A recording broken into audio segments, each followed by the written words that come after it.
ગુજરાતથી જયપુર જવું છે એ પણ ફક્ત 1600 રૂપિયામાં। તો સૌથી પહેલાં ટ્રેન પકડવાની છે જયપુર માટે। તો ગુજરાતના પોરબંદર, રાજકોટ, અમદાવાદ, વડોદરા, સુરત, વાપી, પાલનપુર, મહેસાણા જેવા સ્ટેશન પરથી જયપુર માટે ટ્રેન મળી જવાની છે।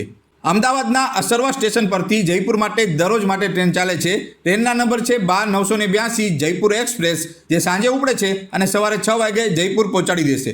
સ્લીપર સીટનું આવક જાવક ભાડું 900 રૂપિયા છે। ત્યાર પછી અમદાવાદથી અરાવલી એક્સપ્રેસ, યોગા એક્સપ્રેસ આ દરરોજ માટે ચાલે છે। હવે જયપુરમાં રહેવા માટે બજેટમાં હોટલ મળી જવાની, 400 થી 500 રૂપિયા ભાડું થશે। હવે જયપુરમાં ફરવાલાયક સ્થળની વાત કરીએ તો હવા મહેલ છે, city palace, Jantar Mantar, Govind Devji temple, અલ્બર્ટ હોર મ્યુઝિયમ, આમેર ફોર્ટ આ બધું જ તમે ફરી લેશો। હવે રહેવા પ્લસ જમવાનો ખર્ચો એક દિવસનો 800 રૂપિયા થશે। ત્યારબાદ ટેક્સી ભાડું 200 થી 300 રૂપિયા થવાનું, ટ્રેન ટિકિટ આવક જાવક 900 રૂપિયા થશે। એટલે ટોટલ 2000 રૂપિયામાં જયપુર ફરીને આવી જવાના। તો આવી જ વધુ યાત્રાની માહિતી માટે અમારી ચેનલને લાઇક કરો, શેર કરો અને સબસ્ક્રાઇબ કરો।